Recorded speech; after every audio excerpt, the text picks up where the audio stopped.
we did our video, and they made me get in the sound booth and say these lines. And Oh, really? So out of my comfort zone.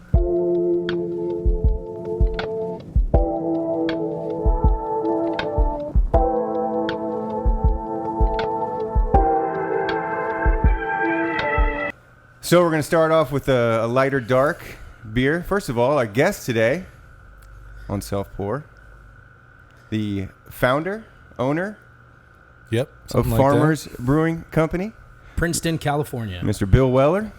Thank you very much. Town of 490 people. Really? Yeah. So we'll pour a light beer to get started, and I want to ask you about your past a little bit. Sure. Do you want to crack one of those open, Byron? Yeah, what do we got on deck? A Farmer's Light. Now, part of my approach to doing this, by the way, is like I want to do as little research about you as possible, so I like have plenty of questions to learn about you, so it's more of a natural conversation. How long has Farmers been running on shelves? So we were on draft in 2019 at just a few spots, including Commons here. Yeah. While we were building out our real facility, I was in our little garage, I guess you'd call it. Right. We call it the meth lab because it looks like an old building. But that's where we started. Actually, it started in the garage, moved over to this other meth lab. And then while we're in there, I found it was a 40-barrel brew house in Phoenix, Arizona that been sitting there for 9 years, not used. And they wanted it basically out of the building. It was turned into a tech office. So I flew down there. I saw it on like not Brew Bids, but Pro Brewer on a Friday morning or Saturday morning, then flew down on a Sunday, checked it out, and it's kind of when we made the commitment to dive in full bore. So sorry, I'm a moron with some of these things. So you're going to Arizona, and this is to find what again? What exactly? Basically it was a whole brewery. In Arizona. Yeah. So I was in a little like 1.3 barrel system in this meth lab, what we call it.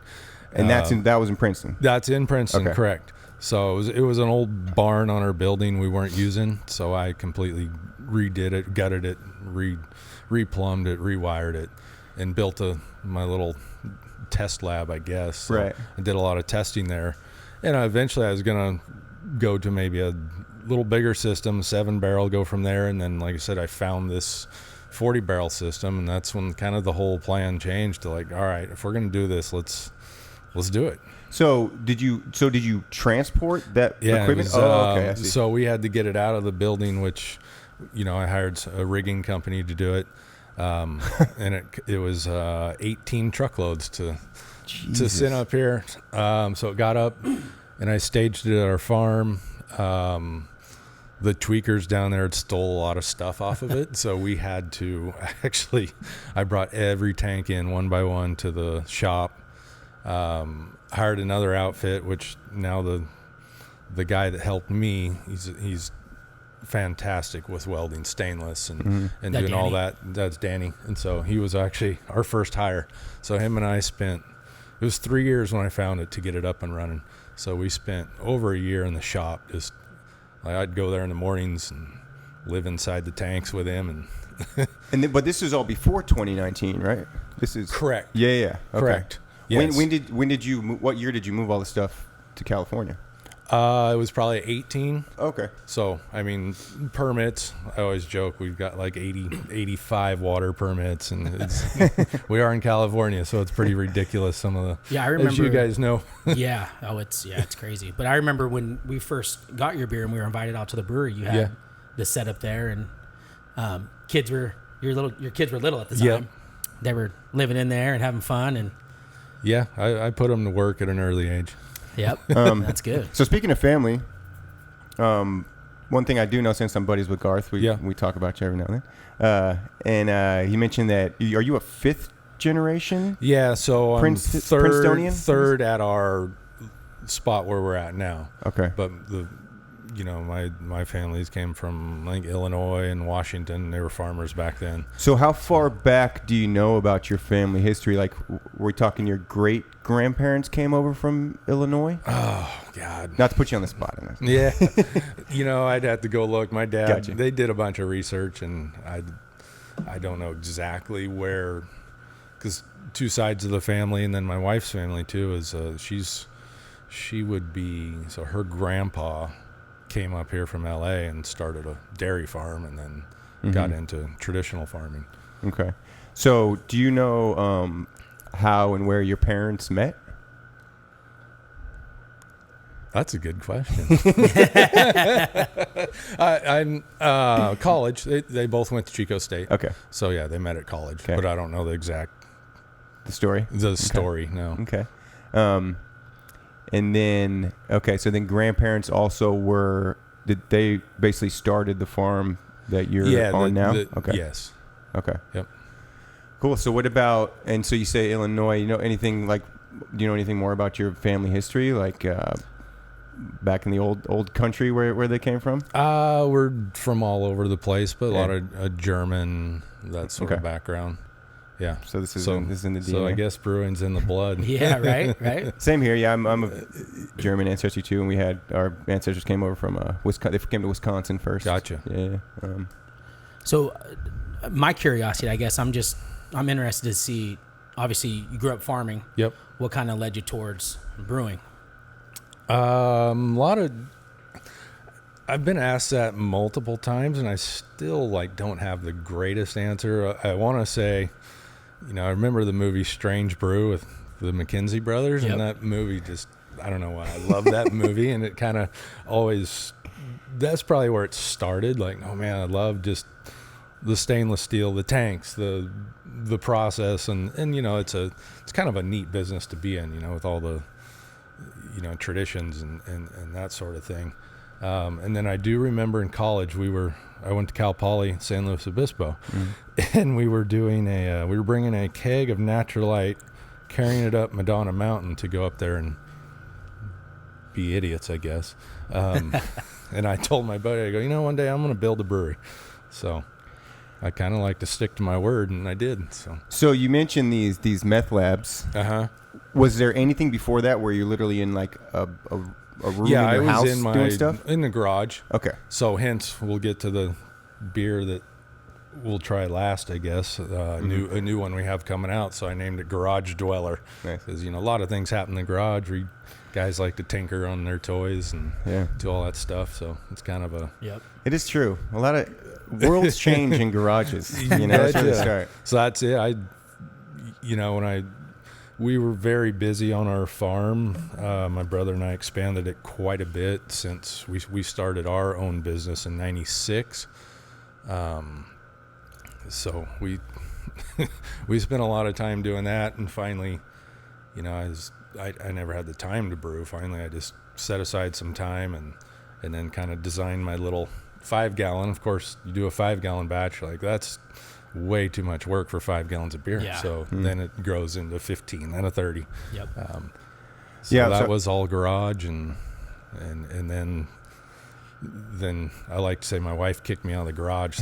So I saw this other building, and I always had the plan, you know, this building was in a great location on our farm where there's a main natural gas line. There was the correct electricity for it. It was just it just fit. Great location. Did you have some farming equipment that you used to help build out this brewery too? Oh yeah. It's probably not OSHA approved what we did. So we'd put in, I mean, we did a lot of the work ourselves. I remember tipping up our big fermenters, and the first one was pretty scary. We did it with a backhoe and a great awl, and yeah. So what is tipping a fermenter? So they're laying down sideways, so you got to tip them up. You use two pieces of equipment. One picks it from the top, and the other kind of holds the leg. So once you get it up, you can rotate it like this to get it standing on its legs. Okay. Right. So when you have something that's like 26 feet tall, and it's sitting over your head, hanging by straps. It's a little nerve wracking, but by the last one, you get pretty good at it and used to it.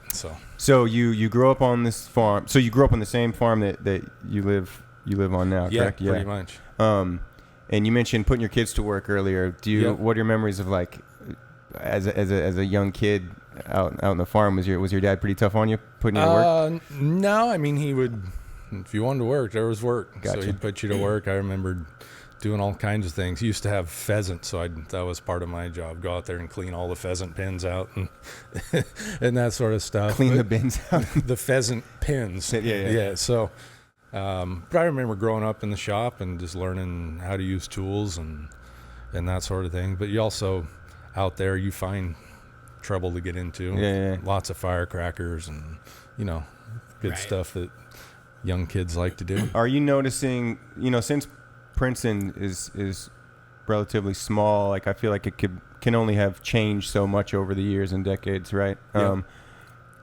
Do you think your kids are living in a vastly different kind of environment or world, or does it feel similar to your life growing up, seeing them? I'd say it's pretty similar. I mean, obviously that's different with cell phones and that sort of stuff. Right. That's a complete different, but they don't play many video games. I like to keep them outside. That's good.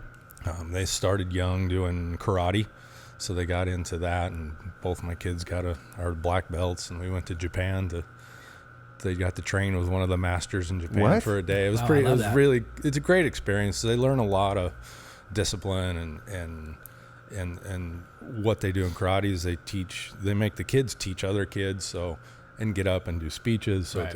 it's a great thing for the kids, and plus coordination and that sort of stuff. Right. Mm-hmm. Did you, growing up in Princeton, did you grow up playing sports? What were your hobbies? Yeah, when you go to Princeton, you're basically required to play. We had like football.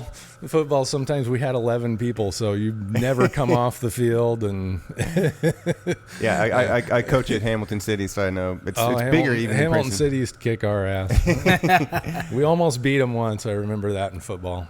Football and basketball. I didn't do baseball. Cool. So, are you prepared for the coming? Your kids are kind of getting closer to teen years now, right? My daughter's a senior right now. Oh, in high school. Yes. Oh, okay. My boy's a sophomore. So. They're Yes. okay. They're older than I thought. Okay, yeah. Yeah. So my daughter just took her senior picture. So it's been kind of my wife's been a little sad that she's going to be leaving pretty soon. So that's From what I hear, that trip where you drop them off on college campus, you just lose it. Yeah. See, I didn't let my parents. I said, nope, I'm going on my own. So. Is she going to Cal Poly? She wants to. She's applying for Cal Poly. Yes. She's going ag? Ag, yeah. Yep. So I feel like this is the case with like entertainers. Usually, like their kids want to grow up to kind of follow in their parents' footsteps. Well, I guess maybe a lot of kids want to follow in their parents' footsteps. Do you push your kids to be an ag? I don't. I let them make their own choices. Like I don't push them to do much. I figured that they want to do what they want to do. Yeah. I mean, I do make them work because Yep. I'm like, no, you're not sitting there today. You're going to come help me. And I work on. We did a lot of our self-distribution in the beginning, so I still worked on a lot of the trucks and everything. And just 2 weekends ago, I was changing brakes on one of the trucks, and I made the kids come and they learned how to change brakes on a semi truck. So That's awesome. I don't know how to do that. now they have their own car, so I make them go. They change their own brakes. They do all their own stuff. Nice. My daughter. I need to learn my from daughter. Yeah. My daughter can change the oil in her Jeep and everything. So That's amazing. But she's gonna study in ag. there's a ag systems management is one she's applying for. Okay. So And then you think your boy is he doing something different? Maybe. my boy's 15. No idea? So that You're not- speaks for itself. He's good. We're in dirt bikes right now. Gotcha. Wonderful. I won't get ahead of myself on that. Well, I'm out of the two of us, I'm kind of the beer guy, so I'd like to know, maybe tell us a little bit about Farmer's Light. That's what we poured. Yeah. It's a good time to sip here. Yeah. Cheers. So this was one of my main, this thing was a bear to make. It was probably 50 batches to get this thing right. And a lot of people think, oh, it's a light beer, it's easy, but they're actually one of the hardest beers to make. Because you mess up one little bit, you're going to taste it. Yep. You know, it's not like an IPA where you can hide some off flavors in it. So this one almost made me quit trying to get this thing correct. I struggled, and it's a lager too, so that's even tougher, especially in a homebrew setting. But finally, I remember the day I finally poured it and got it. So, yep. So, And at what facility did that happen? In at? the meth lab. Okay. Yeah. So this beer's 50% rice, so that's a whole nother animal. Rice. If I couldn't get rice to work, I wouldn't have done this, because I wanted to be able to use our own grains that we grow. It's just kind of it sets us apart from other people. And to be clear, you're exclusively a rice farmer? Wheat as well? No, we go rice, almonds, walnuts, and we're growing wheat. I grow wheat for two of actually Sun Up and 530 have wheat that we grow specifically, a special variety on the farm. So are you going to implement hops now onto the farm too? I've thought about it. It's a little too hot here. They don't grow.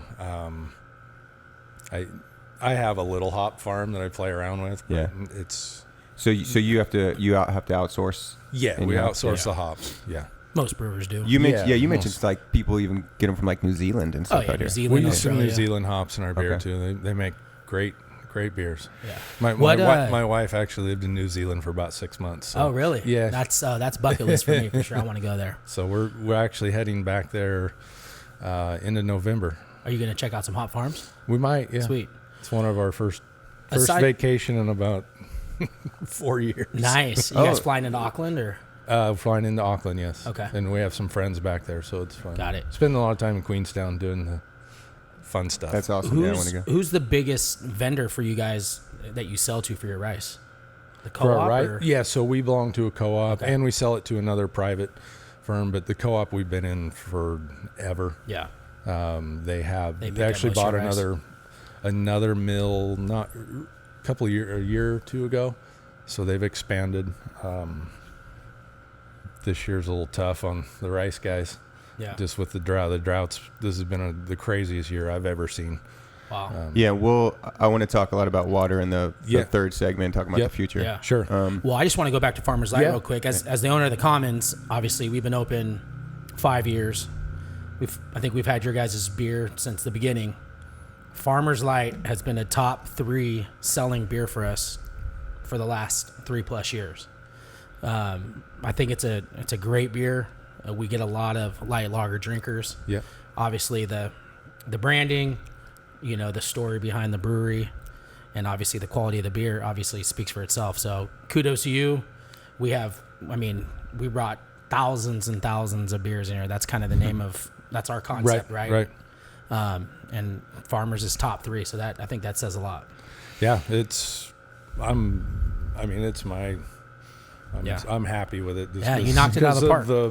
The trials and tribulations of making that was fun, but what it really did for us is it made us a lot better brewer, just because of all the stuff you have to learn by making something like that. Right.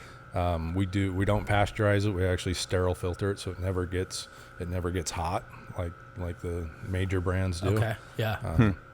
Yeah. So are you guys fermenting that horizontally, or is that vertical still? It's vertical. Okay. And our brights that we got from the facility in Arizona are actually horizontal. So it's what they are. They're more of a pain to deal with, just because when you're trying to purge them, they don't purge the greatest. So it took us a lot of time and different techniques to find out the best way to purge these tanks. So I've been to the brewery. So the horizontal tanks are actually the brights. Yes. Okay. And they're not jacketed, so we had to build the cold room for them. Yeah, exactly.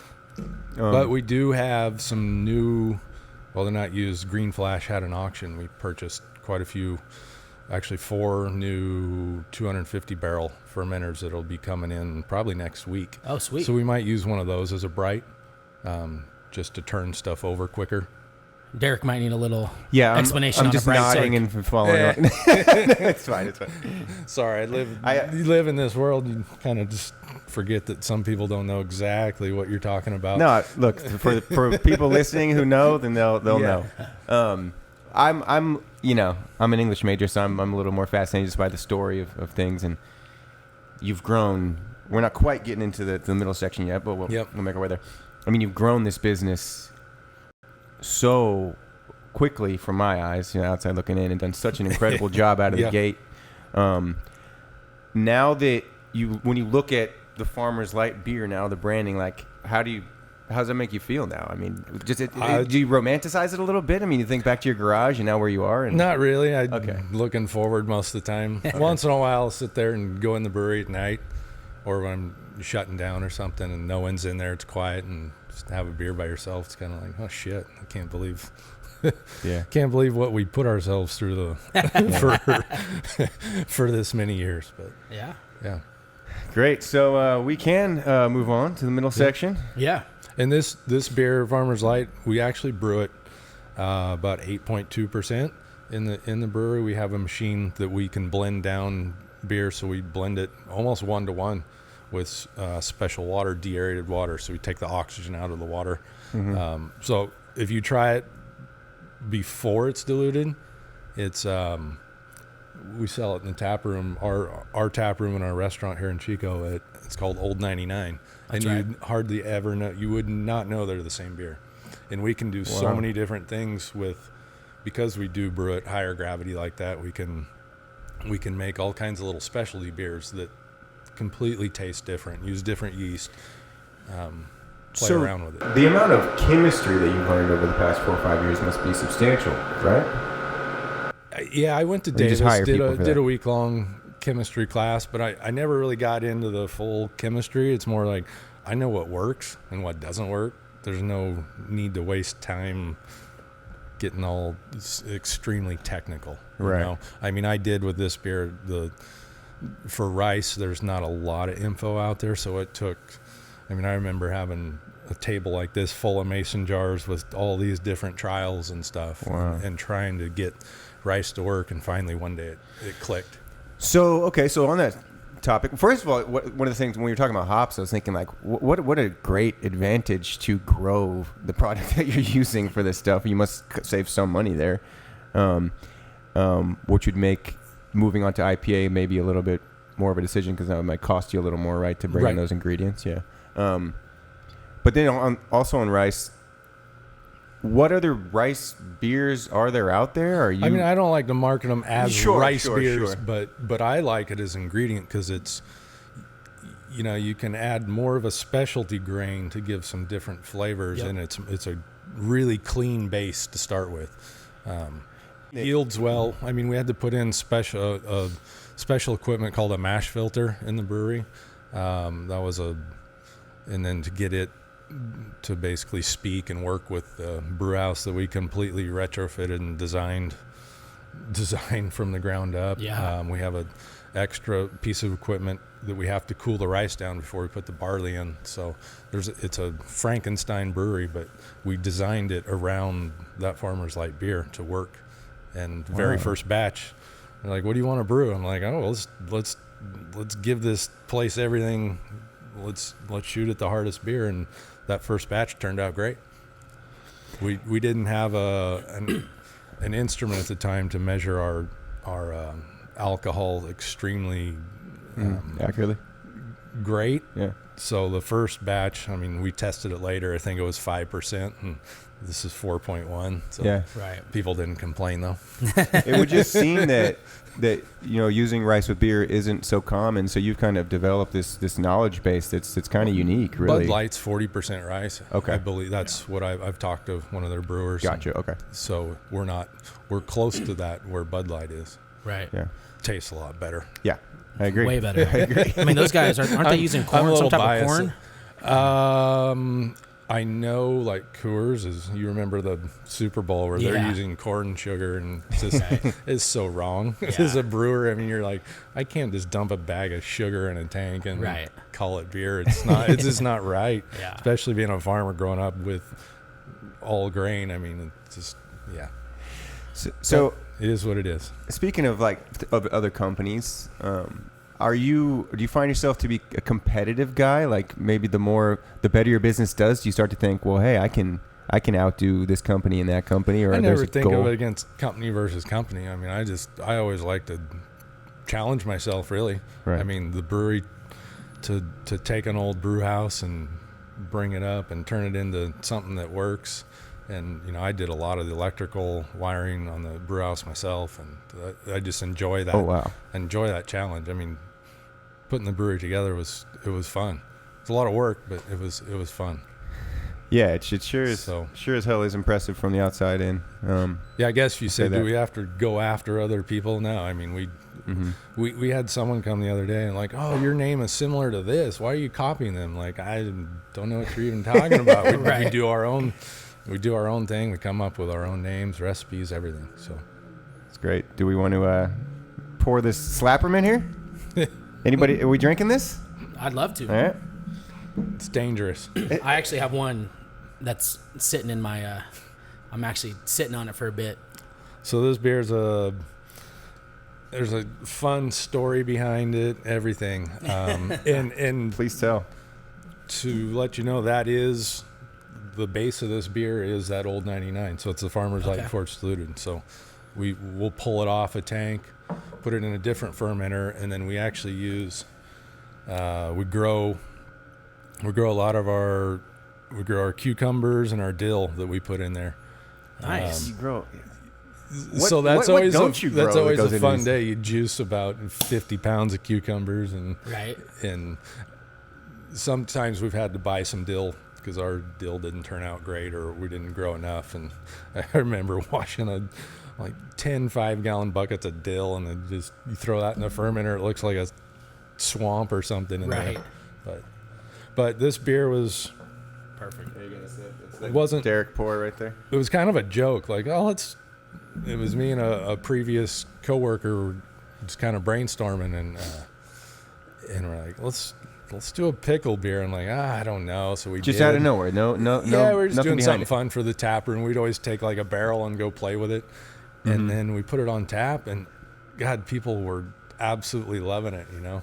So we're like, well, let's. Did you want? So we sell a small amount, and just in the 750 ml bottles. Right. So it's more of a kind of a fun specialty beer. thing. Yeah. Nothing on tap. Yeah, we have it on tap, and actually at the restaurant we mix it with a michelada mix too. Yeah, So that's you can, perfect. and it works pretty well with that. Good chaser for whiskey shot, I imagine. Sure. As well. Yeah. Did you want me to pour you a fresh glass of this? No, I'm good with Okay. this right now.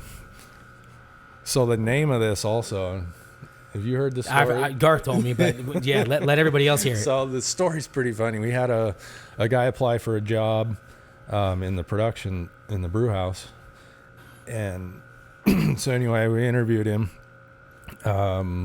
Day or two later, he emails me to check on how the interview went, and the email came in from a guy named Dick Slapperman, which was not the guy's name. So let's say his name was Howie or whatever it was. So I'm like, Dick Slapperman, what the hell? You know, it's kind of a funny thing. So the next morning I get an email from this Howie guy. He's like, hey, Bill, I'm so sorry and embarrassed. I was playing a joke on my buddy, and I forgot to change my email name back. So when we were coming up with this pickle beer, we're like, oh, we got to name it Slapperman. I mean, that's just...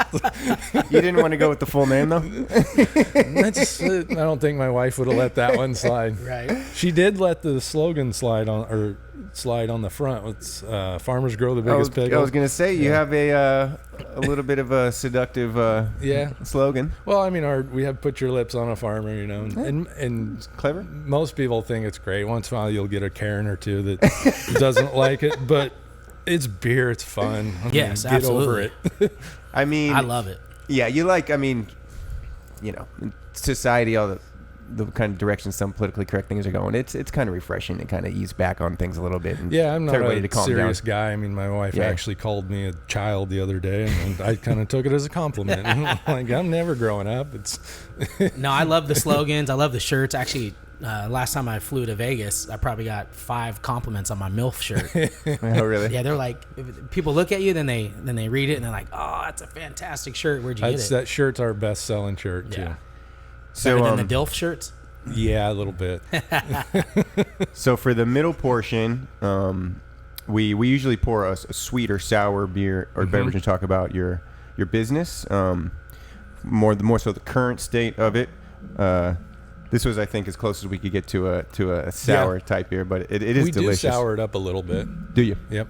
So what I want to ask you in regards to beer was, I know you've had like a sweeter beer with the Daughter's Wit before. Yep.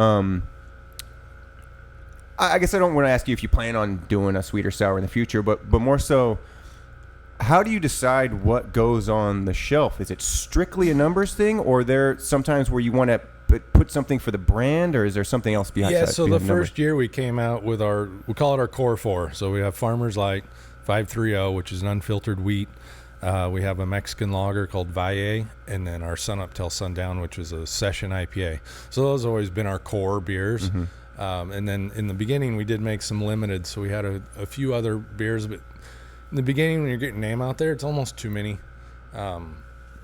different styles, and making them is kind of a pain in the brew house to switch around a whole lot.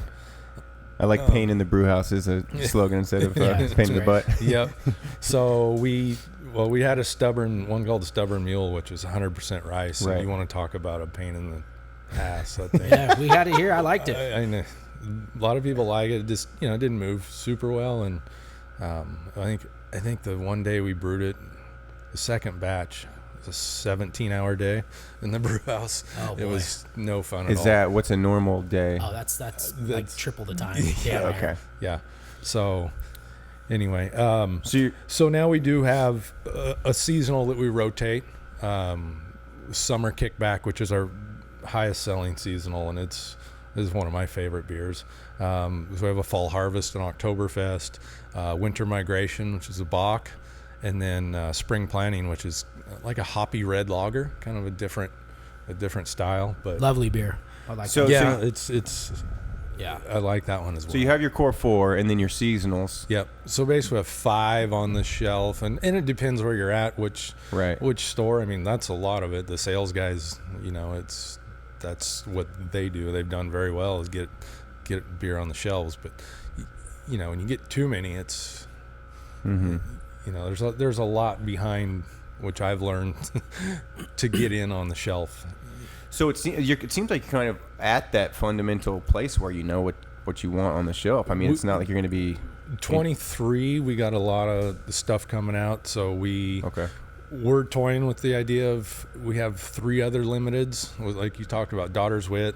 We get quite a few requests for that one to come back, and it just everybody thinks, oh, put that out there. Well, it's not that easy, or people, when are you going to can that? Well, the can design process is 6 months to a year long to get that, and getting the cans, which is a whole nother can of worms. Yeah, no, I think everybody at one point, all the puns you're using are perfect. All the breweries that I know of that I'm friends with, they struggled with aluminum.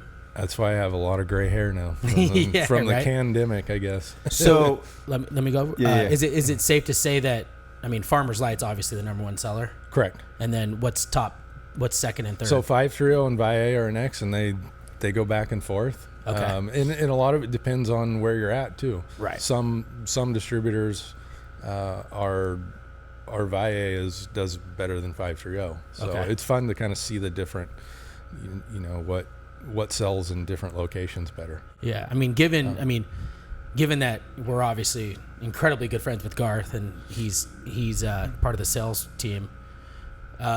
What is his title exactly? He's head of sales. Head of sales. Yeah. Kind of walk us through the growth, the footprint of where you guys are at, because I know you guys started self-distro. Yeah. Now you're with a few different distributors. We made the choice early on to distribute ourselves. So we had, remember, we bought our first little Isuzu. We called it My Little Pony. My daughter hates those things. She thinks they're the ugliest little things, but they're great little vehicles. So we were distributing before we changed our plan out. We had 2 trucks in Sacramento and a warehouse. We were distributing from Sacramento to Redding ourselves, which was fun, but also hair pulling because I don't know if anybody knows how a lot of the new trucks have all these DEF systems, and there was one point I think I had 4 trucks down just because of the DEF systems. And what's a DEF system? So it's where they Diesel inject the exhaust urea. fluid? It's cleaner burning. Okay. But a lot of them you have to sit there and you have to run to do a burnout. You got to let we had one that had to run half a day, just sit there at like 2,000 RPM for half a day. I'm like, well, it doesn't really, it kind of defeats the purpose to me. But my truck has an eco diesel and I have to put DEF in it, but it's nothing like what they have to deal with. Yeah. So and we had a driver just up and leave a load of beer on the street in the middle of the day in Sacramento. So that was kind of our, I think it's time to move on. So in the meantime, we were with some other distributors farther away. Mm-hmm. So we would, we'd deliver long hauls to them, but eventually we sold our distribution rights, which turned out to be a good deal. And we have some great distributor partners. Yeah. So geographically, you guys go all the way down to Fresno? So we are Fresno up to Oregon border. Okay. There's 2 counties that we will start in here November. Okay. So that then we don't have any holes. Got it. Yeah. Good. It's awesome. We're working on Nevada right now as well. Oh, that'll be big. Yep. That'll be big. It was like Nevada, or do we want to go south more to LA? And we're like, I think Nevada is going to fit us a little better. You going to start with Reno and like South Lake area? Yeah. Yep. Okay. Yeah, I have a couple more questions about the future and that yep. too. So currently, the brewery out in Princeton is just gorgeous, amazing facility. I remember I was roommates with Garth actually when I was basically a pile of dirt. Right. And I hadn't gone out there once to see it being built, so I got to see it kind of in its final form, and it just blew me away hearing him kind of talk about the stories of how it started. What'd you learn in building that thing? Well, besides patience. It was funny. We're in an extreme drought right now, but of course the year we were building the brewery, it never stopped raining, and we're trying to get the underground in, and it would just dry out enough. You'd get almost a day window. So I would get out there at 2 or 3 in the morning on the little excavator and just try and get as much as we did all our own plumbing on the underground for the wastewater and all that, and our dirt out there is clay, so it's sticky and gooey and Wait, so you have plumbing fun. Experience too, or did you had crews? Yeah. Wow. You grow up on the farm, you learn to, like, my dad's never a guy to call somebody and fix something. It's like, well, we can fix it ourselves. So I learned a lot of MacGyver stuff growing up. That's so impressive. Well, we're hiring here out in the corner, so if you're looking for some work.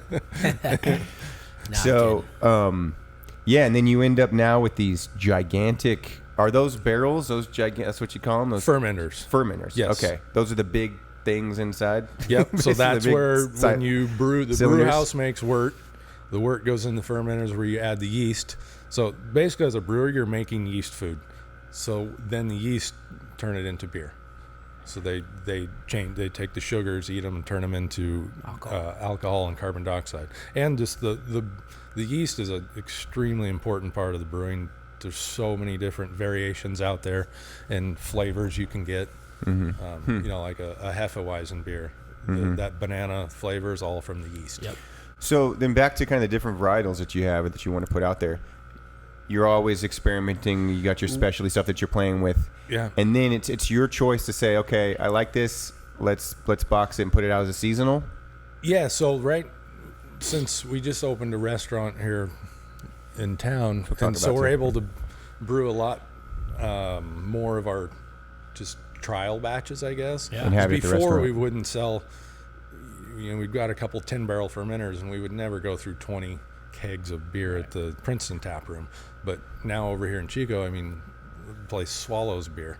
So we're able to try a lot of fun stuff, and we have 46 taps, so we need to make a lot of different beers. So the one we'll talk about later is our hazy coming out. I still can't believe I'm saying that we're making a hazy. It's not my style. I was going to say, when I first met you, hazy wasn't on the map. I have to thank you so One of our much. distributor was like, did you guys, he talked to Garth, he's like, did you guys, he sent us a text, he's like, did you guys tie Bill up and make a hazy? Well, you did it for people like me because I love hazy. And actually, it turned out really well. And then we see what it does at the restaurant and tap room. We just put it back on last week, and it's our number 2. So So the tap room is now effectively a place for you to test out beers, see what does well, Absolutely. and now so it does kind of become a numbers thing. Okay, this is selling like crazy. We got to put it on the shelves, right? Yeah. I mean, there's also, you know what's going to sell on the shelf, what's not. Okay. Like there's beers we make over there just for fun that I know we'll never make. Like a Hefeweizen. I love a Hefeweizen, but they're just not going to sell very well. So we just something that hazy might end up on shelves. The hazy we're working on the label right now. Yeah, nice. So exclusive content here on the pod. Great. That's great. Do you what was sort of going through your head? What was the process of kind of shifting, making that move to hazy, even though you were kind of standoffish about it in the beginning? We were just playing around, and there's a new yeast company that makes these really fun yeast. They market them great. You're like, oh my god, I got to try that. Is it Giga yeast or Omega? Yeast? Yeah, So love Omega. There's a new kind of buzzword in the industry called thiolized yeast. So they do a lot of that. And actually, the hazy I brought is first time we did it. We tried a new yeast, and you're able to go with half the amount of hops and still get the same flavors. So it's great. It saves you. I mean, when you dry hop a beer like that, when you throw hops directly in the fermenter, so when it's cold, not in the brew house when it's hot. Mm-hmm. In a hazy, you throw them in almost the second day of fermentation. Mm-hmm. But they soak up a lot of beer. You waste a lot of beer by doing that to get that flavor. And we learn the hard way. When you first, like the day after fermentation, if you throw your hops in, found out now it's called a hop volcano. So it's like when you shake up a soda can and open it. Well, you put the hops in there, the CO2 comes out, and it blew clear up into the ceiling. Oh wow! The guys are trying to hold the lid down, and finally it just blew off. And how long is the fermentation process with the thiols though? Thiolized. It's probably about the same length. I mean, we do it pretty warm, so it's less than a week. Okay. So with how quickly you've grown, at least from our points of view, your schedule must have evolved here in terms of what you're paying attention to in the company or what you're doing day to day. Is that safe to say? I've been through so many phases in this, Yeah. Now I hate to say it, but I'm a lot of office work now, which is really not me, but it's got to be done. So what are you spending your time focusing on, thinking about? Well, the restaurant took a lot of my time away. What's the address of that, by the way? 1950 Marketplace. Okay. It's in the new Merriam Park development. Yep. If Great you haven't been there, check it out. It's so nice. It's going to be fun when that place is all built up around there. I'm still a little upset that the what was it? The kale sprouts. Is that coming back? Everybody loved them that tried them, but people see that and go, I'm not going to try that. It's a lot of those things. Gochujang kale sprouts. Yeah, fantastic. They are phenomenal. All the things to talk about. We're talking about kale sprouts here. Come on. Hey, my wife's a chef, so I go for the unique stuff. Yeah. So in regard to how you're spending your days now and what you're kind of looking at and looking. Yeah. So when the restaurant was going on, I spent a couple weeks here. I mean, I did a lot of install stuff there too. Me and Danny. Danny spent a lot of time there until midnight trying to get it. We had a deadline that we were shooting for, and we made that deadline by about 3 minutes, I think. When we opened the doors, we were still hanging stuff, and but we have a great GM over there and a great crew. So now we're get back, focus more on the brewery side of it, and so we're working on some new products for 23, some new packaging. So we're gonna go into 19.2 cans. So we just bought the Green Flash auction. We bought a smaller canning line that we're going to dedicate to 19.2 ounce cans. So now you just got individual those are individual cans for sale, the 19.2s? Correct. So it'll come in a pack, As soon as it gets stored, they open it and put it singly on the shelf. And then what about in the other direction? Are 30 packs on the way? Not yet. Not yet. Okay. A lot of that. I mean, our packaging line will do 24 packs. It won't do a 30. Okay. It'll do our 19 2-packs. So, which is going to be nice. So we'll be able to package right off of that. God, it seems like packaging is such a monumental. Oh yeah, I mean, if you think part about of a business like this. If you've ever heard of Canvan, I mean, they're making a killing right now. But you know, we used Canvan when COVID hit. We just got going in 2020. Yeah.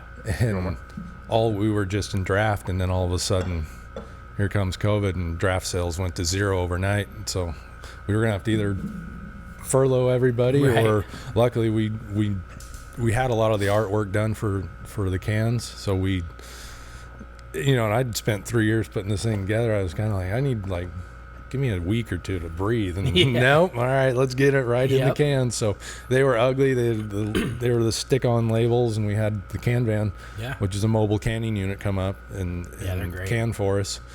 But trying to schedule them 6 weeks out with your brews, and they're very expensive, honestly. So we put in a full canning line a year, 2 years ahead of what I planned on doing it. Yeah, and it's a top of the line canning line. It's nice. Yeah. So we got that in. Then you couldn't get cans for a while. We ran out of Farmer's Light in July of. So what percentage of your time are you putting into the farm versus the brewery and restaurant? Not a ton anymore. I usually start there in the office in the mornings. That's my first stop, is at the farm. We're in harvest right now. We'll be finishing up walnuts tomorrow, actually. Nice. Rice is done. Rice was only a quarter of the rice was planted this year, as opposed to normal. A quarter? Yes. Wow.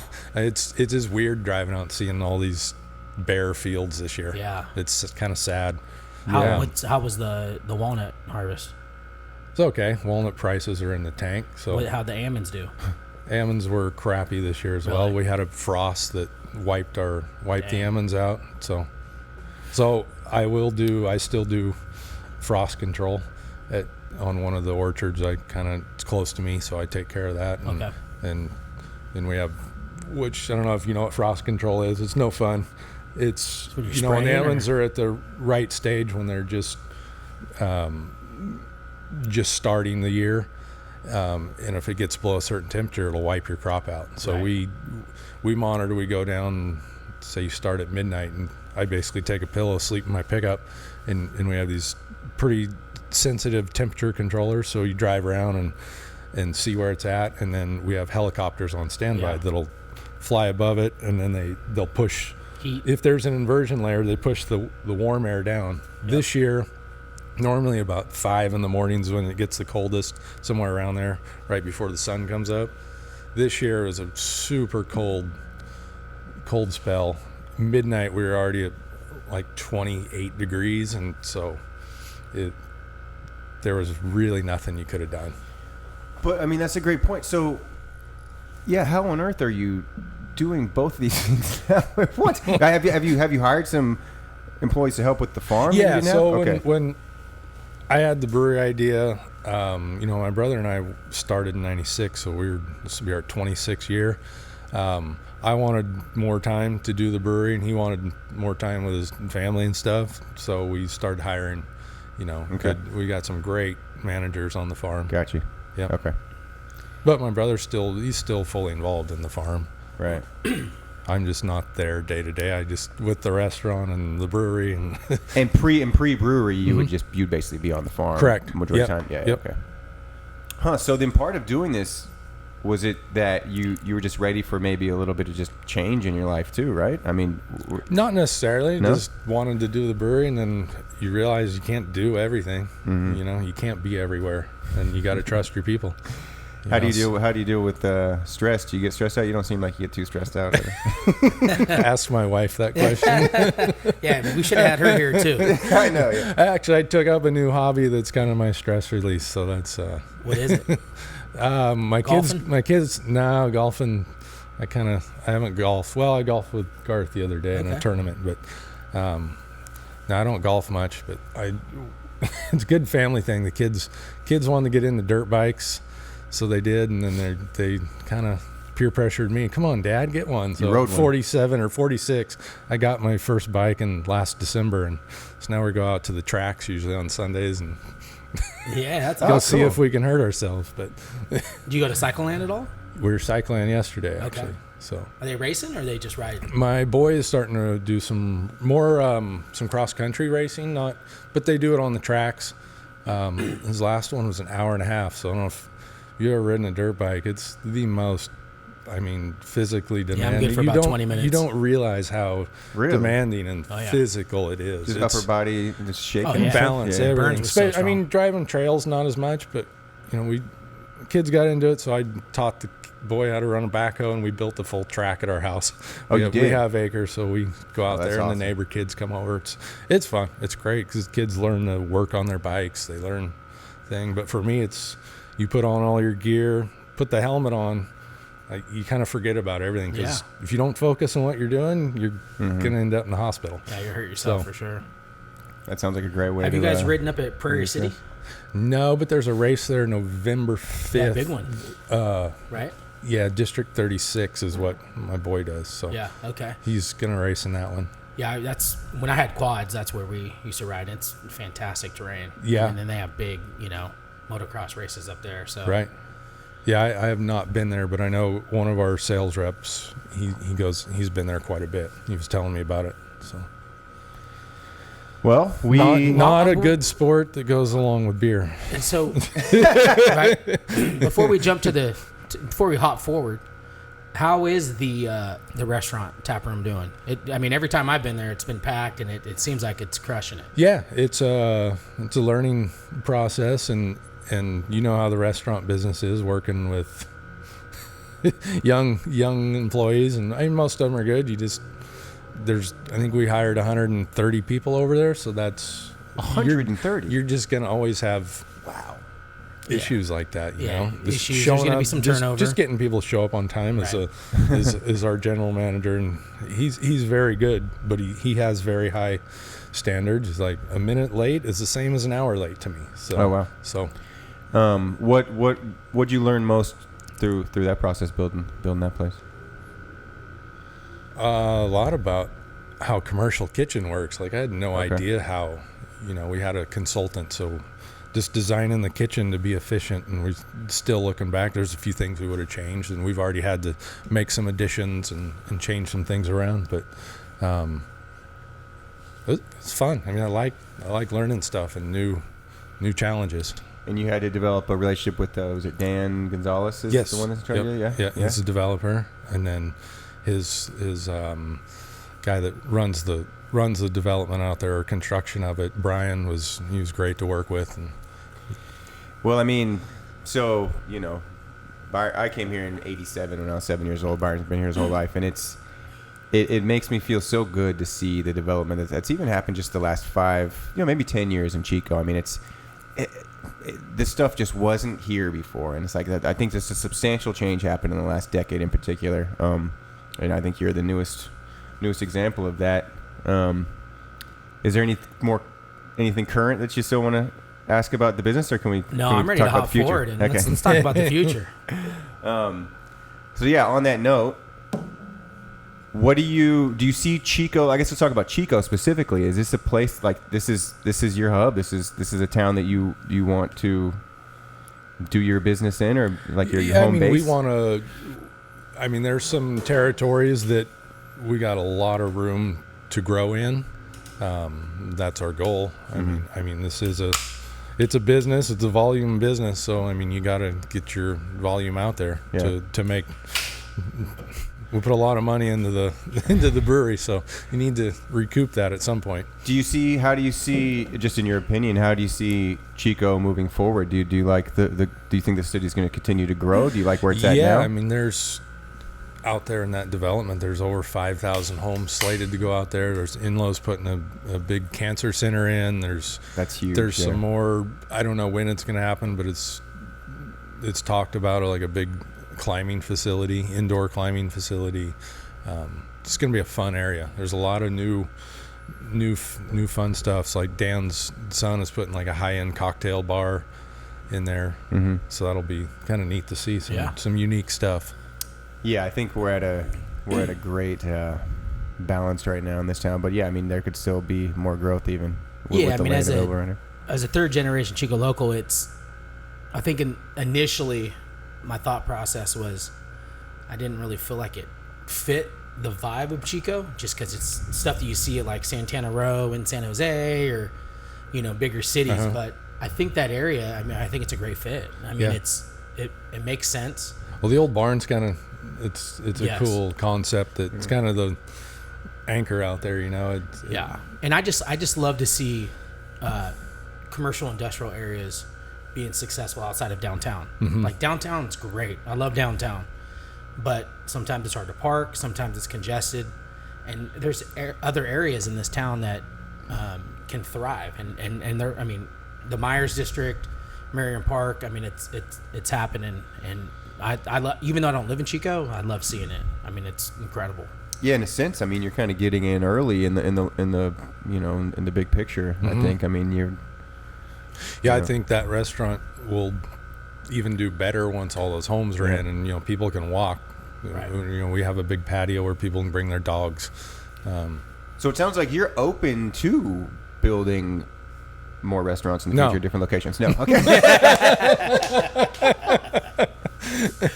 Was that quick enough? Maybe a satellite tap room? I mean, honestly, we didn't want to get into the restaurant business, but just that location we're like, man, if it's perfect. If the vibe fits us with the old barn, and so we couldn't. Originally, we were going to do like half the building. Then we took a little more, and then finally, wife and I were driving right around here, the Commons, and I remember just going, let's just do the whole thing. She's like, yeah, you're right. And so I love it.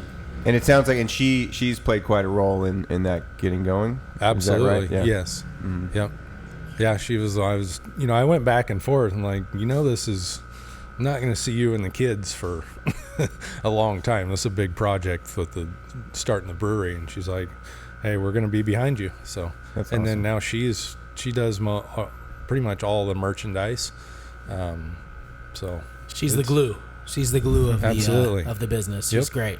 It's great to see. Before we dive into more content, let's talk about Garage Dweller. This is a hazy IPA, 6.9%. Bill's going to tell us a little bit more about the dive into the hazy varietal. I'm so happy about this. Maybe a little bit about the brewing process without giving up too many trade secrets. Yeah. So this is another, as of now, I mean, we're brewing it on our own now, but originally we would peel off some wort from the brew house from another batch, because our brew house, it makes a big batch at a time, so you can't really brew a small batch in it to try stuff. So we've learned tricks to play around with it. So this is basically the 530 base beer is what we use out of this. 530 is at 5%. This is 6.9. So 530 we brew a lot stronger and dilute.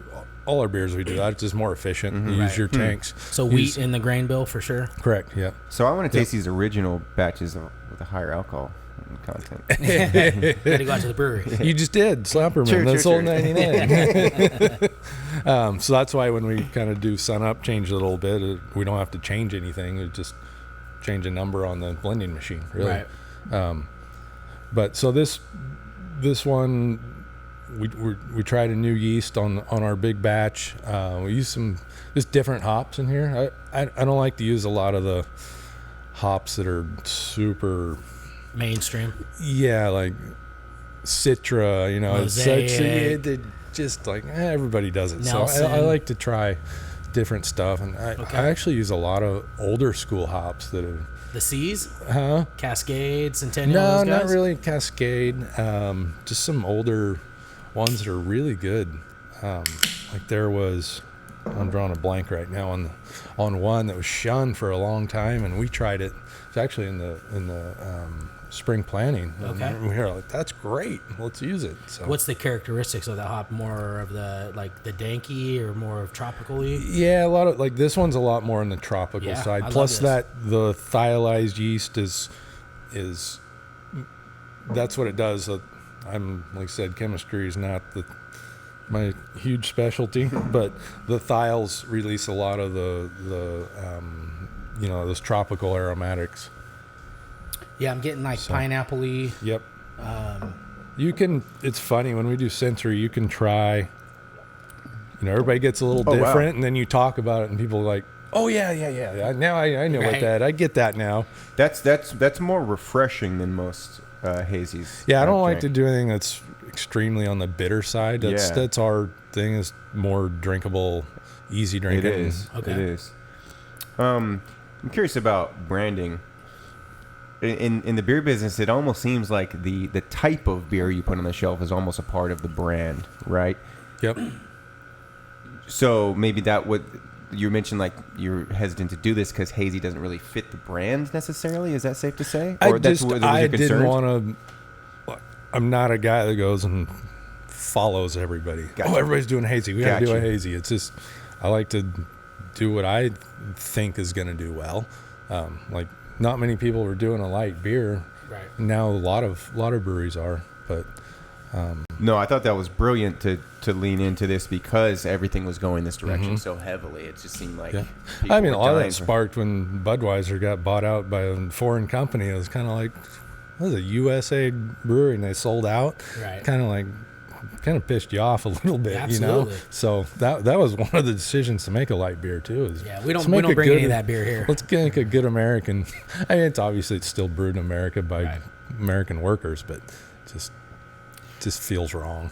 What is your favorite type of beer to drink? My personal favorite is Valle. Okay. A Mexican lager. That's my go-to. Or summer kickback, which is good. But I'm like anybody. I like to try different stuff. I'll try a sour. I'll try we're bringing a sour on here pretty soon to the restaurant. Oh, you are? So we do a lot of guest taps there as well, because we can't make a lot of things, and I like to, we have ciders, we have kombuchas, same as you guys. Everybody likes to try something different. Yep. So we talked a little bit about you expanding in Northern California, and now you're in the Central California now. Yep, Central Valley. And then you're going to move down to Southern California. We have two territories, or big ones, San Mateo and Santa Clara County. Those we're going to open up here very soon. So that's like 2.7 million people in those two counties. And then you mentioned Nevada. I mean, is it impossible to say how far you want to scale, or is your goal to scale? People ask me, I don't know where we're going to stop. It's, like I said, we just bought the 4 new fermenters. So I planned for it. I planned in the brewery everything for expansion. So the valves are already in place. So it's kind of like a plug and play there to add. We built extra room for these fermenters to go in, so I'm putting those in. It'll just give us a lot more flexibility. Yeah, wow. That I'm so fascinated to see how that unfolds for you in the next 5 years or so. How kind of far you go and how far east you go, basically. Yeah. But so you no 5-year plan, no specific goals on how far you want to scale or how large. I don't know. I've been running pretty hard for a while. It's kind of like, do I want to keep doing that, or do I want to, we have a great team. Yeah. So, I mean, we've put together, from everywhere, from our social media to our sales guys to our production, to our facility managers. We have a great team. And our farm is phenomenal guys too, Right. I'm really proud of what we've, the people that we have. Mm-hmm. Well, what about, so obviously, Derek and I, we did a podcast with Ken, and we asked the same question. Their slogan is family owned, operated, and argued over. Yep. Is it in your plans to stay independent and keep it family owned and operated? 100%. Yep. My daughter, she actually likes the farm. She drives tractors once in a while. My boy, he just likes to work. Who knows? They might like the farm better than the brewery, but right. But, the fact that you never know at 17 and 15. You guys remember that age, right? Yeah. My daughter's pretty she's pretty focused. Like I said, my boy's a little on the non-focused side right now. Well, look, so I teach secondary schools, and that's just not to be gender biased, but girls are much more focused and well behaved than boys. I do have 2 girls, so I can say I could agree with that. Yep. I mean, the fact that we're even talking about or flirting with these like ideas of you scaling like across the country, for instance, in this short amount of time is just it blows me away all the time. I know we haven't hung out much or talked much, but those are the conversations I had with Garth. I'm always just like, how are you guys growing so fast? And it's because it is because you seem to have a knack for hiring good people. Where the heck does that come from? We've hired some not so good. Okay. There's definitely trial and error. I mean, we can get into those stories if you want. Let's not. Oh God, we won't get into the Karens either. Right. That's another thing in the restaurant business that it's gotten better, but I mean, the first month, it's tough to put that many people together and have everybody meld instantaneously, and people don't understand that there's a learning curve, and they expect everything this way, or there's just people out there that no matter what you do, they want to complain. Well, then, so every customer I kind of let it slide off. My wife's been she takes them a lot more serious, and I'm like, don't pay attention to the Yelp listen, reviews. you talk to any restaurant owners, they're like, it's gonna happen. There's nothing you can do about it. Exactly. When someone comes out and is just like, there is nothing good to eat in this entire town of Chico, you're like, okay, I want to hang out with you. Right? Yeah, exactly. Yeah, my thing is like, well, you're one person out of 120,000, so thanks for your It's opinion. exactly, yeah. So back to the beer scene. Do you anticipate entering any beers in GABF anytime soon? We have, and is that even a focus for you? No, it's not at all. It's I've sent beers in the competitions, and I've had two completely different judges score it like, too much lime, no lime. Like, okay, and it kind of just, to me, that's just a put off. Yeah, and it's more of a, I don't know. It's just not our thing. Right. You're talking about competitions? Yeah, GABF is the biggest beer competition in the country. Happened. Happened. It's in Denver. It's Great American Beer Festival. Yeah. Northern California represented really well. So on that note, I should talk to Garth this weekend about advertising and like kind of the mystery of it. And the money that you put in versus the actual payout you're getting from it, because technically, as a digital media company here, it's like that's kind of the business I'm getting into. It's like, all right, I've got to get small advertisers, basically. It's hard. And how do I present the value? It's hard to see what you paid for. Like, we just did a campaign down in Central Valley, like a streaming campaign. You got this many impressions, all that, and then we're trying to see what it does to sales, and we didn't really see a bump. Is it all just smoke and mirrors? No, not all of it. When we hit Chico, we had our radio ad, which we did the 530 salute, and they're still actually doing a 530 thing. Right. They're not saying it's by Farmers Brewing, but we did that in billboards, and Chico did really well for us. It was still is our best market. Okay. And we did, because we focused on it, but you can't do that everywhere because it costs money. Yeah, I will say, living in Sacramento, I definitely see a good amount of billboards that you guys do have put quite up. a bit in SAC. Oh, really? And we do some radio. We do some radio in SAC. So radio still seems to be a valuable ad. I think so. Spot, we do a sponsor down there where it's what's happening in Sacramento this week, sponsored by Farmers Brewing. Mm-hmm. So. What where do you guys? So obviously you guys have been at the baseball field over there, Rayleigh Field, right? Do you guys see yourself kind of doing any more of those? Maybe the Sac Republic. We got into Golden One. Okay. So Valle's down there. Sweet. We're working on. A lot of the venues want 19.2 cans.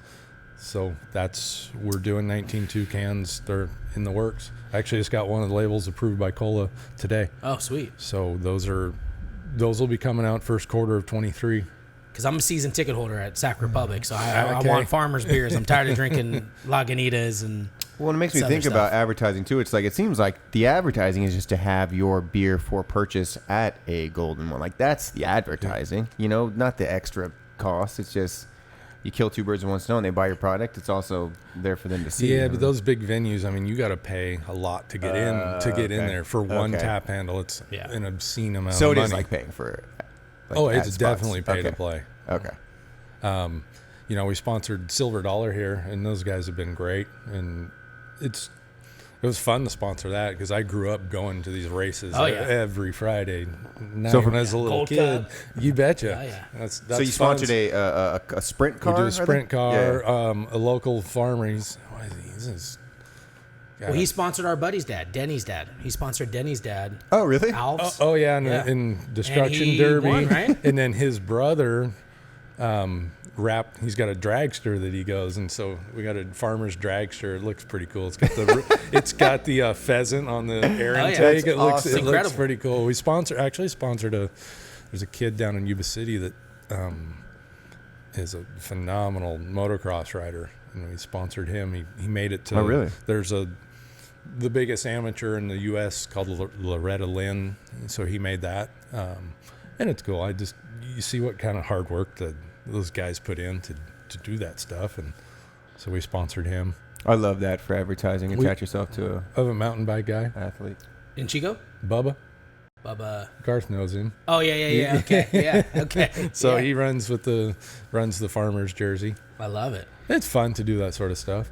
That is cool. But we do get, tons of people requesting, and you want to do everything, but you just can't. No, and absolutely. same with, like, my wife does a lot of the donation stuff, and it's almost a full-time job. How much? Are you good with delegating work with the company, or are you a bit of a micromanager in any way at all? That there's a particular thing, I whether it be grew- advertising?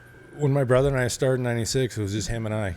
Yeah. And then, we didn't have any of those management skills. We put our heads down and worked, and then finally hired a person, and then more, and you grow, and yeah, you learn how to do that stuff. I think the farm definitely prepared me for the brewery, and yes, we did micromanage, but I've learned I can't now. Yeah.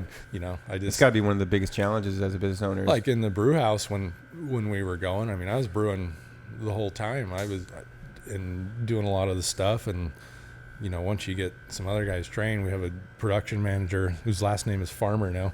Oh, that's right. Dan? Yeah, Yeah. he's great. You said his last name is Farmer now, like he changed No, it? no. I didn't mean it like that. Wow, that's a good employee.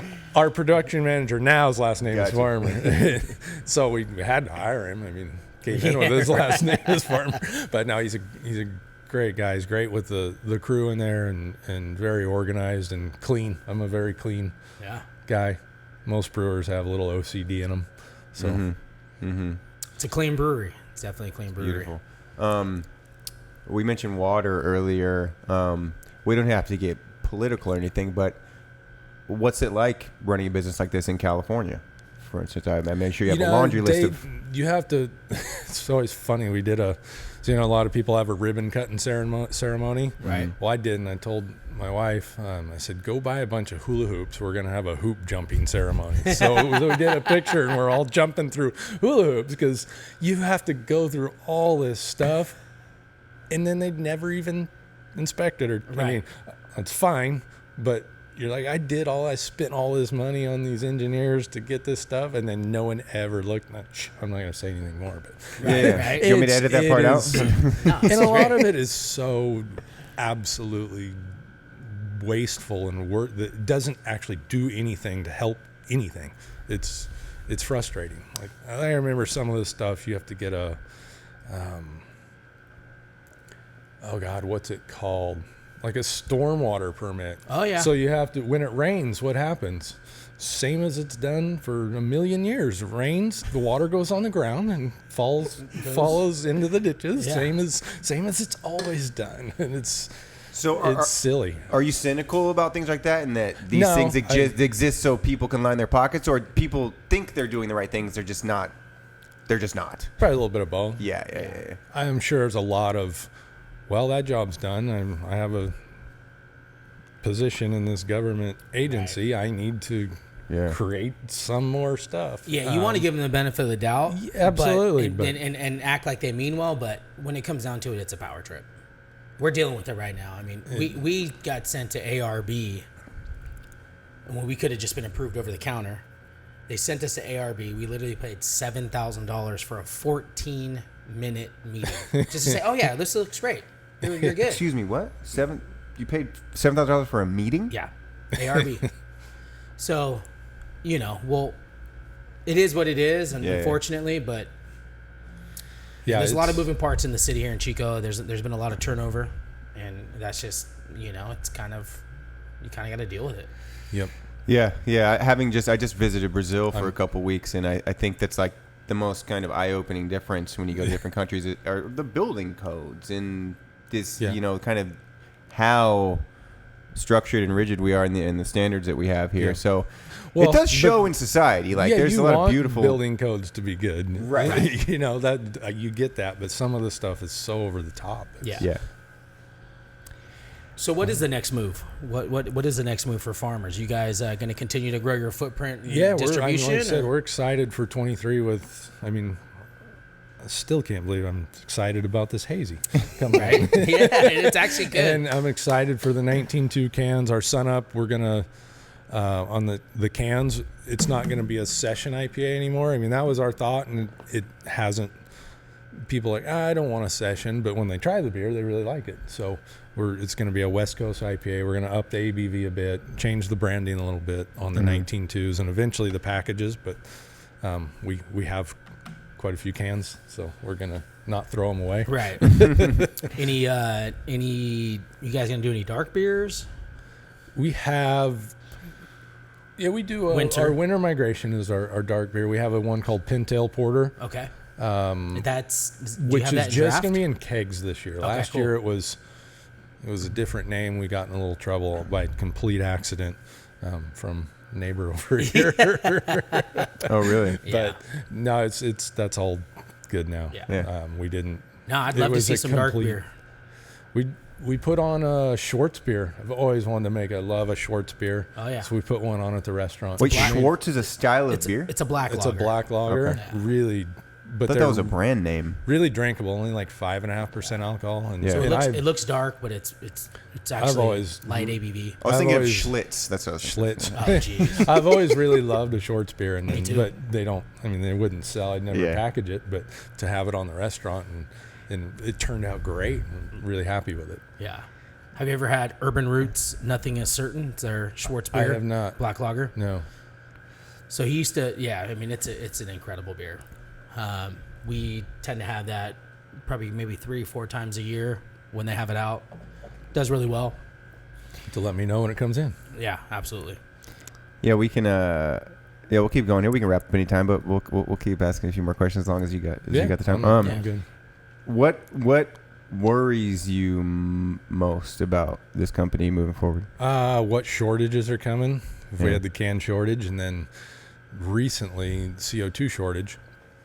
So we almost shut down. So we were down to our last little bit of CO2. Wait, I don't know anything about it. So you have to you purchase CO2. There's a limited amount. Your draft system. Yes. We buy it in liquid. It comes in a big tanker truck. Did you go for new CO2? Huh? New CO2? Who do you guys use? No, we use a different outfit. Okay. Yeah, well, we actually use one of the local welding outfits, JB. Yeah. That's who we go through. And they have a big company that comes and delivers it in liquid form. So if you don't have CO2, you're dead in the water. You can't carbonate. You can't purge lines. You can't do anything. So why is there a shortage of it? I heard a lot of breweries back east actually shut down because of it. Yeah. It was nationwide, and there was a plant here that went. I don't know if a couple plants went down or exactly what it was, but there's a new plant that came up finally. So we're good right now. We were like a day off from running out, and someone messed up at another facility, like an organic farm facility, and they left a valve on. So the truck guy came and he topped us off with everything. So we loaded his truck up with beer. Yes. Like, keep that man happy. Yeah, absolutely. Oh my God. No, we same thing. We had an employee change a nitro tap, one of our wines, and left the tap untapped, and it was just leaking gas. Yeah. You can recapture CO2 from fermentation. You have to run it through a cleaning process, which is a pretty expensive. So we're just not. It doesn't make sense for us. I mean, it'd be great to be able to do that, but just not. We're not there. So from CO2 to H2O, the two businesses you're in now are pretty water The reliant. brewery doesn't use hardly any water compared to the farm. I mean, when you look at it and with the big picture, what kind of thoughts and conversations do you have with other farmers about water? Is it panic mode or what? It's just weird. It's. I know a lot of guys didn't plant anything this year, so it's. Most guys have crop insurance which covers it, right? But that doesn't help all the people down the line, right? Truck drivers, the processors, all that. It's kind of a bad situation. So farmers are generally covered by insurance, but okay, interesting. So anything that offshoots you guys, that jobs that rely on what you guys produce, where the rice goes, there's dryers. Then it goes to the mill, and then with not as much product, just hours are cut. No truck driving to move the product because there's not, like the harvest, there wasn't much. Right. Chemical guys, fertilizer guys, all that's not being sold. There's a lot of people that work in the ag industry that get affected by it. I guess if things continue to be bad, like what the heck happened? We said last year, if it doesn't rain, this year is going to be ugly, and this year was ugly. I'm on a water board, and it was the first time in our history over 100 years that we did not supply water in our district. Wow. So it's. So you guys buying water, or? So everything in these districts, all pumping groundwater. Okay. There is some water. We have some on the west side, some trees, and trees you have to water or they die. So we had to purchase some pretty expensive water over there. Right. Yeah. So do you think that certain farms or farming is going to have to kind of migrate to where more natural water is in like a Northern California Central Coast? Northern California is usually one of the best spots for water. Oh, interesting. Okay. Yeah. The Central California. Lake Shasta, Lake Oroville. Actually, the guys on the east side, the rice did okay because Lake Oroville's in better shape. We're more on the west side where it comes from Shasta. Then I guess my question is, how do you feel about us, giving water to Southern California, basically? No one likes that, but sometimes if there is excess and they want to pay for it, that's part of the nature of it. Right. Well, let's see what the future holds. So this year, if it doesn't rain, it's going to be even uglier than it was this year. Right. Did you remember your parents or grandparents telling you stories about drought and what they had to go through? Yeah, but they didn't have nearly the regulations that we have now. True. There was a lot less, just like now, burning your rice fields is like pulling teeth. And back then it was, it's a burn day, yep, go light the match. It's a whole different animal now. So the burning would help financially? Well, as opposed to, so this is another thing that doesn't make a lot of sense. So you can go out there and burn your rice fields when you're done, right? To get rid of the straw so you can plant next year. Uh-huh. Well, now you can only burn, say, 25% of your acres. So the other 75%, you got to find a way to get rid of it. So what people have done is you have to chop it, tractor with fuel. You have to disc it, tractor with fuel. Then you have to flood it, usually fuel, to flood the fields to get it to decompose. So as opposed to going out there with, a quarter gallon of gas and lighting it up, you're spending, 400 or 500 gallons in diesel to go. It's just one of those. Yeah, it does seem like with any regulation, it's like you have to look at the offsetting cost. What it is, people see the big smoke, see the smoke, and it's cloudy. Everybody gets that. No one likes that, but it's part of we live in an environment of farms. It should just be part of what happens up here. Yeah. So what are you looking forward to the most with the business here in the next 3 to 5, maybe 10 He doesn't years? think like that, man. What are you excited most about with the business? That's a good question, actually. Just keep growing the territory and sales and getting more really good partnerships with our distributors. Getting, some of the distributors you just don't get.